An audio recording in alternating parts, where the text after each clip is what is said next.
Hello दोस्तों, आपका स्वागत है आपके अपने चैनल पर मिल स्टडी पॉइंट में। दोस्तों आज हम लोग संस्कृत के पाठ 3 देखेंगे जिसका नाम है अलस कथा। देखिए दोस्तों, आप ये पाठ को अंत तक देखिएगा। अंत में 4 क्वेश्चन पूछे गए हैं जिनका जवाब आप दे पाएंगे। तो चलिए शुरू करते हैं। अलस कथा पाठ है। यह पाठ विद्यापति द्वारा लिखा गया है। ये पुरुष परीक्षा ग्रंथ से लिया गया है। विद्यापति एक मैथिली कवि थे। वह आलस्य को शत्रु रूप मानते थे। मिथिला में वीरेश्वर नाम का एक मंत्री था जो निर्धन और अनाथों को प्रतिदिन भोजन करवाता था। इस सुविधा को सुनकर किसी गांव से 4 आलसी आ गए और भोजन ग्रहण करने लगे। तो आलस भवन के अधिक धन खर्च को देखकर सिपाही आपस में सलाह किया, लोग बात किया कि आखिरकार इसमें आलसी कौन है। तो ये सब बात करके क्या किया लोग कि सिपाही लोग छुप गया और आलसशाला में आग लगा दिया और आग को देखकर सभी धूर्त वहाँ से भाग गए। लेकिन ये जो चारों आलसी थे वह उसी में रह गए। और पहला, अब चारों आलसी उसमें रह गए और चारों आलसी क्या किए कि बात करना शुरू कर दिए। जिसमें से पहला आलसी बोला कि यह कैसा कोलाहल है, यानी पहला आलसी बोला ना कि ये कैसा हल्ला हो रहा है। तभी दूसरा आलसी बोला है कि लगता है कि आग लगी है। फिर तीसरे ने कहा कि कोई धार्मिक व्यक्ति नहीं है जो हमें गीली चटाई से ढक दे। इन सभी के बात जो है चौथा आलसी सुन रहा था।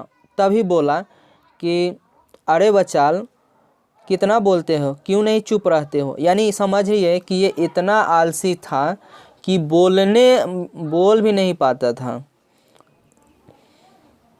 हाँ, तो देखिए इन चारों को बात क्या हुआ कि सिपाही लोग सुन रहे थे और ये समझ गए कि ये जो है आलसी हैं। तब चारों के केस पकड़कर बाहर खींचे। जिस तरह से देखिए दोस्तों, जिस तरीका से स्त्री की गति उसकी पति होती है, बच्चों की गति उसकी माँ होती है, ठीक उसी तरह से आलसियों की गति दयालु के बिना कोई नहीं हो सकता है। तो दोस्तों कहानी तो अब यहीं ख़त्म हो गया। अब आते हैं हम लोग क्वेश्चन पे। एक एक क्वेश्चन करके हम लोग सॉल्व करते हैं। चलिए, विद्यापति कौन थे? आप पढ़ चुके हैं कि विद्यापति कौन थे। तो विद्यापति अलस कथा पाठ के लेखक हैं जो कि पुरुष परीक्षा ग्रंथ से लिया गया है और ये मैथिली कवि थे। हो गया। वीरेश्वर कौन था? तो वीरेश्वर जो है एक मंत्री थे जो गरीब अनाथ को भोजन और दान देते थे। देखिए अलस कथा पाठ से क्या शिक्षा मिलती है? तो देखिए अलस कथा पाठ से हमको यही शिक्षा मिलती है कि जीवन में कोई भी व्यक्ति अगर आलस करता है तो वो पीछे रह जाता है। इसलिए जीवन में कभी आलस नहीं करना चाहिए, हर काम का सामना करना चाहिए। और दोस्तों यहाँ जो है चौथा क्वेश्चन है चारों आलसियों के वार्तालाप। वार्तालाप का मतलब होता है बातचीत। चारों आलसी क्या बात करते हैं तो देख लीजिए। पहला जब आलसी बोलता है तो क्या बोला है कि कैसा कोलाहल है।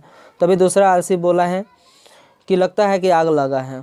तब तीसरा आलसी क्या बोला कि कोई धार्मिक व्यक्ति नहीं है कि कोई हम पे गीली चटाई डाल दे। तभी चौथा आलसी बोल देता है कि अरे बचाल, तुम कितना बोलते हो, चुप क्यों नहीं रहते हो। इन सभी को बात सुनकर वो सिपाही क्या करता है कि बाल पकड़ के, केस पकड़ के बाहर खींच देता है।